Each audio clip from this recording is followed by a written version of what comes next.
everyone, it's Carol and I have a requested tutorial today. I'm going to teach you how to take the handwriting from a recipe card or anything else you might have and put it on a surface. Now this is a thin cutting board I got off of Amazon. I'll tell you the supplies in a minute that I used, but I'm going to show you how to do this and how to transform this into an SVG and then get it onto your surface. So again, you can do this on this board, but you could also do this on towels and shirts and all sorts of things. So I'm just going to teach you the basics, and then you can, create as much as you want. But this is a perfect gift for Christmas. I absolutely love it, or birthdays or anything like that. We are doing Christmas in July. So this is a Christmas gift that I know many of you will enjoy making. So just follow step by step and I will show you the supplies.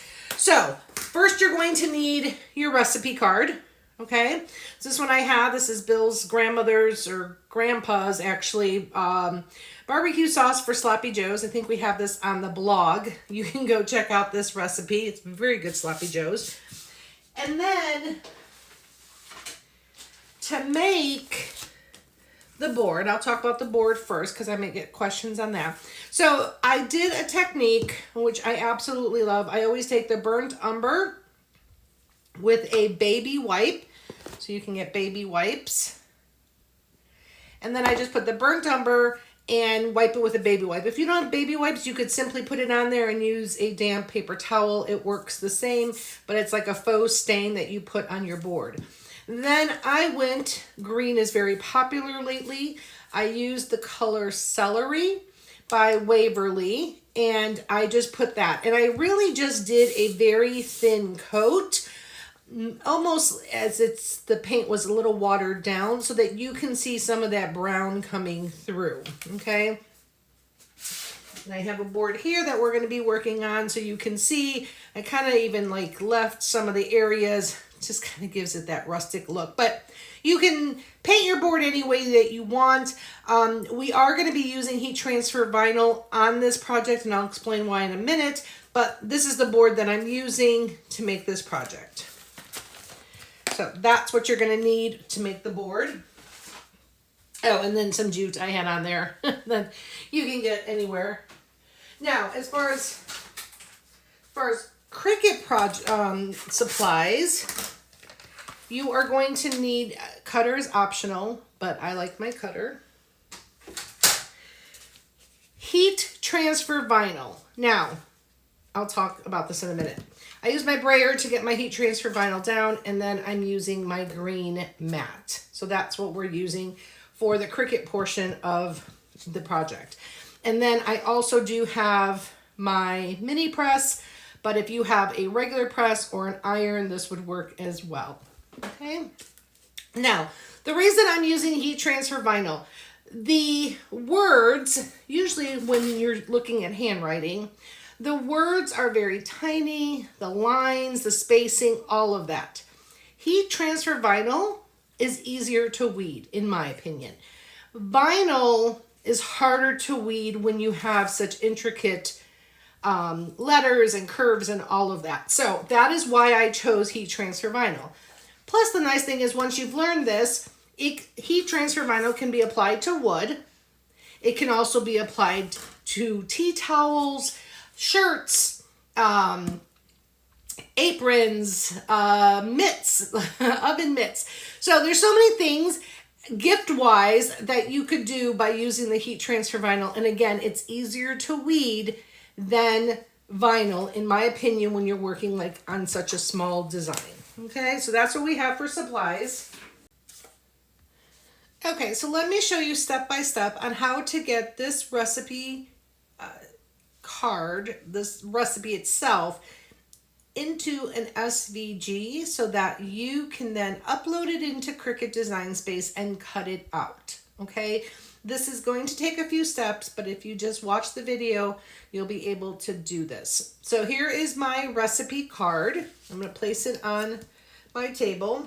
Now, I need to take a picture of this, but what you need to be aware of is if you have an iPhone, there's a thing that came out where it does like high efficiency photos.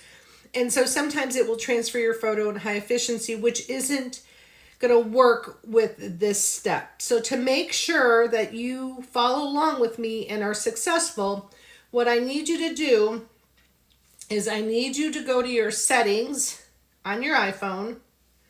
And again, if you have an Android, this may not be relevant to you. You're going to find your camera icon. You're going to go to Format. And instead of the high efficiency, you're going to just do most compatible.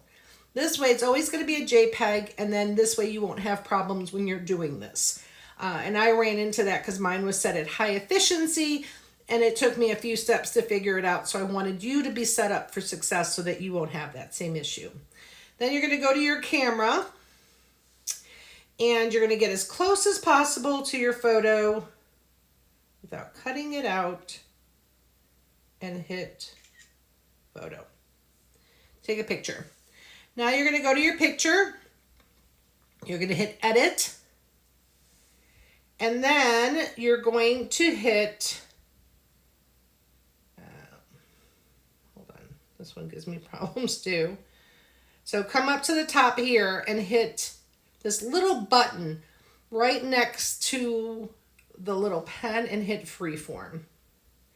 Freeform will let you move this freely. Otherwise it locks it in and cuts it off. So what I'm doing is I'm going around my recipe and getting rid of as much of the pink without getting rid of the recipe. Okay, and then I'm going to hit done. And that's what I have. So I took most of my background out. That's all I really did. Now, if you have an Apple, I suggest doing this project on a desktop or a laptop. It just makes it easier. It most likely can be done on a iPad as well. But again, there's some steps that might need to be taken. And again, I just try to set you up for success. So I'm showing you the easiest way that you can do this. So now you're going to take my photo, and I have this little arrow with a box. I'm going to hit share, and I'm going to send mine right to my Mac. Okay. My Mac dings. And then right here it's highlighted, and I'm going to just hit rename, and I'm going to hit Sloppy Joe recipe final photo, just because obviously I uploaded a few of them and I want to make sure, and save it. Now you're going to open up your Chrome, and you're going to need this free software in order to change your SVG into your photo into an SVG. We're going to go to Inkscape.org. So it's Inkscape, INKSCAPE.org. You're going to go to download, all platforms, and then you're going to find the one that is compatible to your computer. So mine is a Mac Intel. I downloaded the program, and it just takes a few seconds to do that. It is free, and I've never had any issues with it in regards to spam or viruses or anything like that. It's been a software that's been around a while. Okay, now that you have Inkscape on your computer, you're going to hit Inkscape, open up the program, and then this is what it looks like. Now, this is your document. It's 8 by 11 is usually what I have it set for.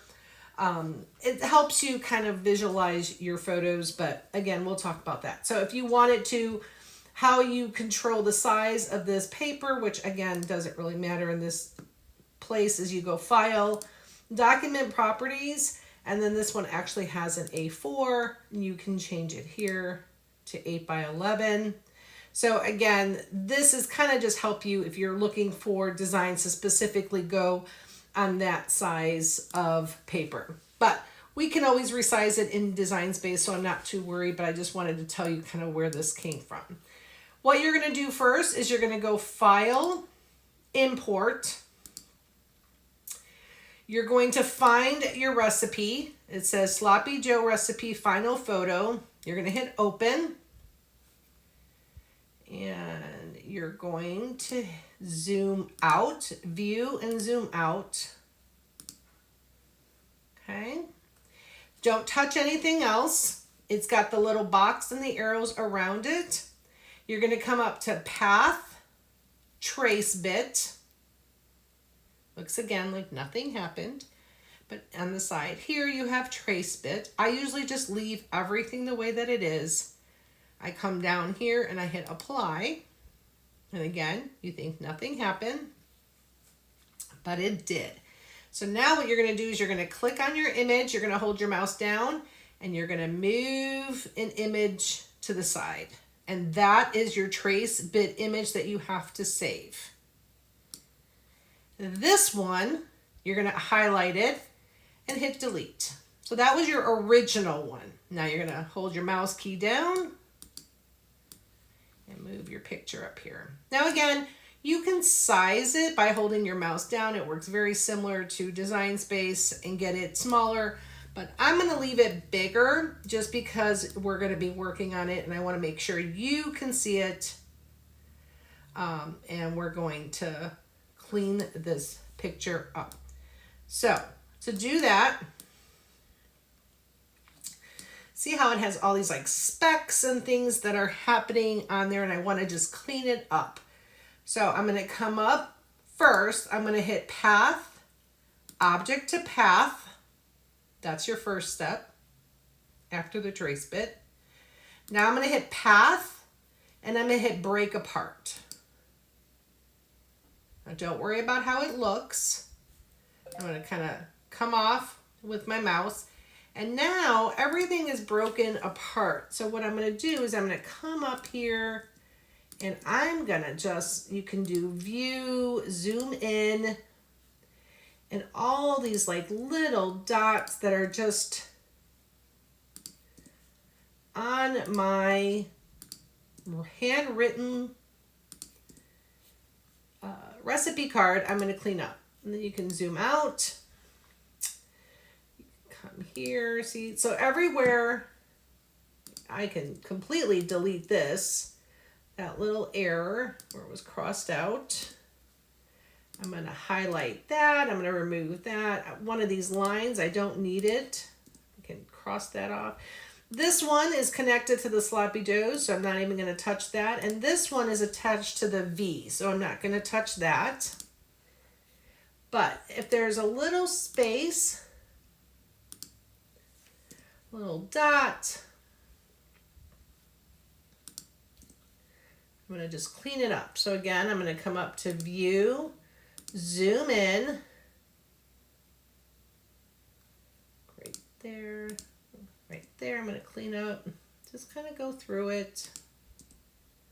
I'm just clicking because you want the least amount of little like little things, because whatever is on here, that is what Cricut Design Space is going to cut out. So like right here, I have a whole bunch. I'm going to just delete that.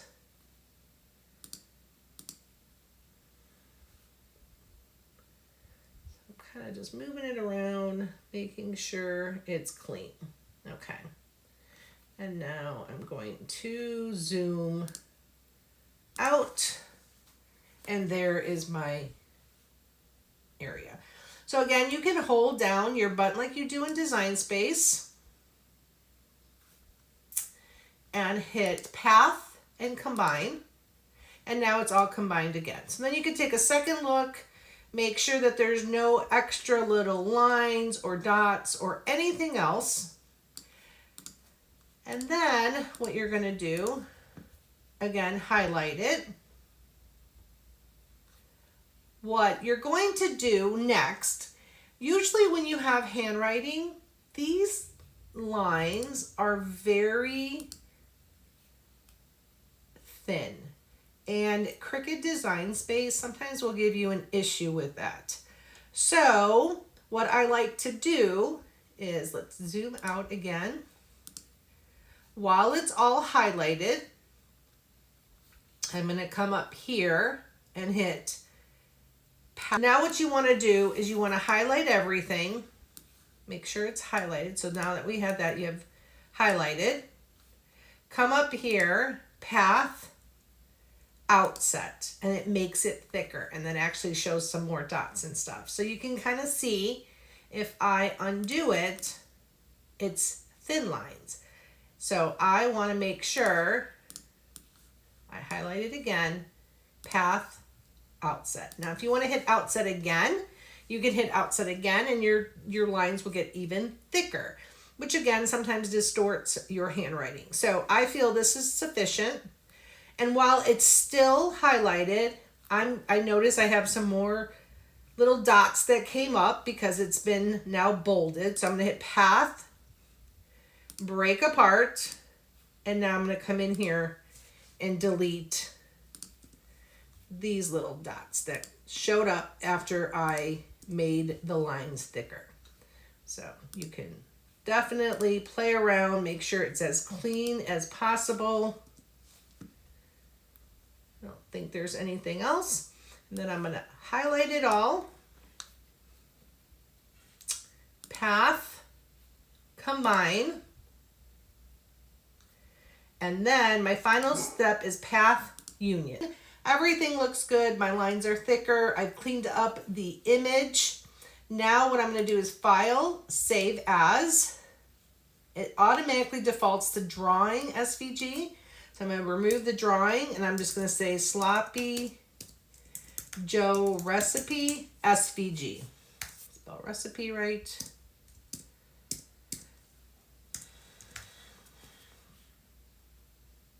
Okay, and then save.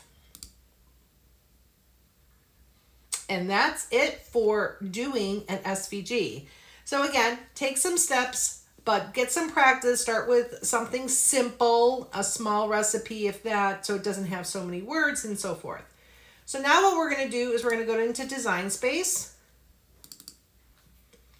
We're going to hit New Project, Upload, Upload Image, Browse, and you see I have Sloppy Joe Recipe SVG. I had another one previously, but this is the one I just did, Sloppy Joe Recipe SVG, and I hit Open.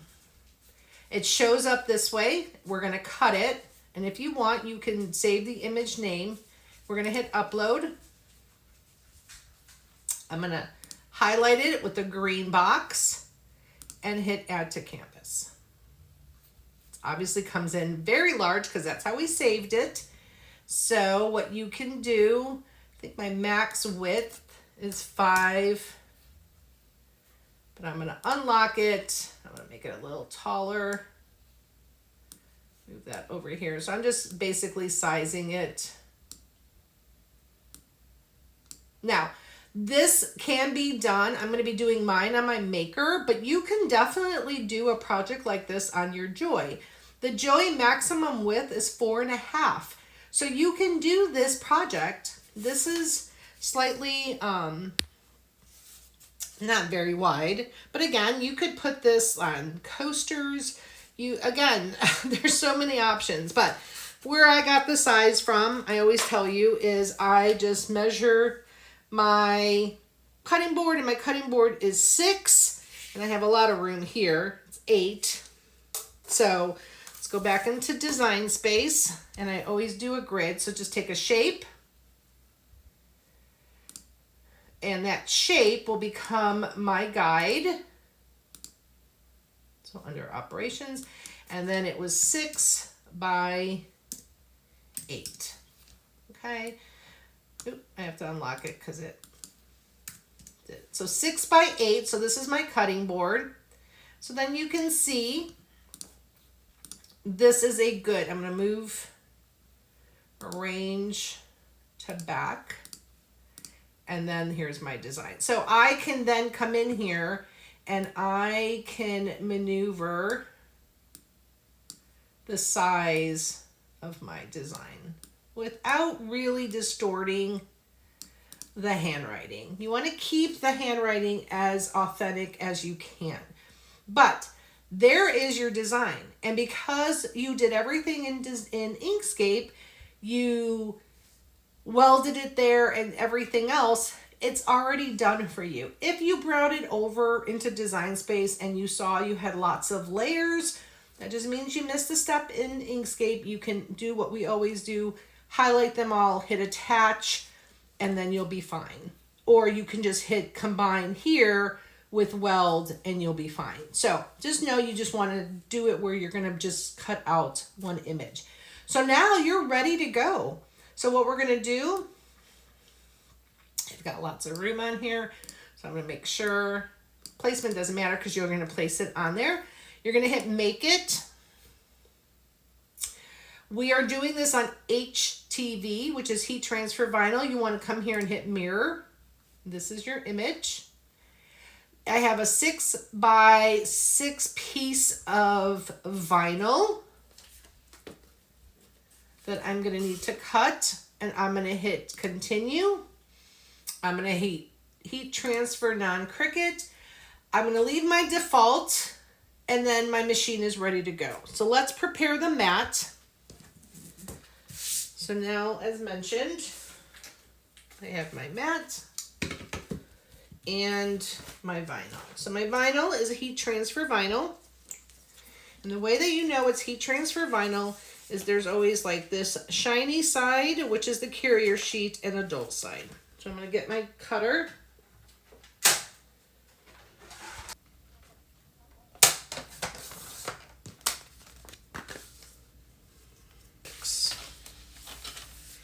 Now with heat transfer vinyl, you always cut shiny side down. And then the brayer just helps keep it all down. Button is blinking. Our Cricut button is blinking. So we're going to go ahead and cut it out.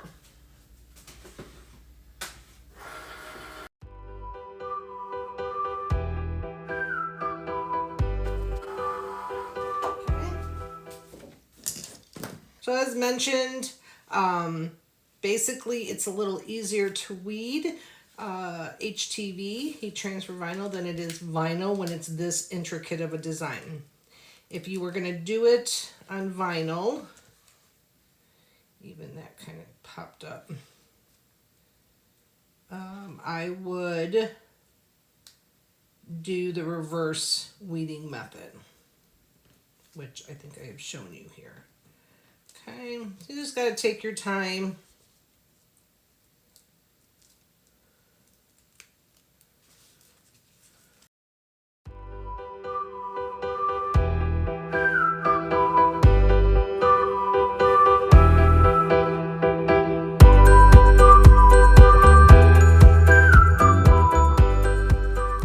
Okay, so we have everything weeded. Like I said, take your time. You just have to make sure the insides are all taken care of, and some of them, if they don't come out, they don't come out. But just make sure when you're doing heat transfer vinyl that everything is clean. And then you simply just put your design on whatever surface you're going to be using. Hold it down. I have my mini press all the way high. Make sure it's on, and then you're just going to go and press it on. You can lift the carrier sheet off. So again, this would be perfect for a towel, anything you want to put it on. And you know it worked when your carrier sheet comes off and you have no heat transfer vinyl on your carrier sheet, and then everything is on there. And again, you could just add jute. I added jute. And seal this. I don't really seal it because there's not much I'm going to do with it. Just it's decorative. It's not a cutting board you would use.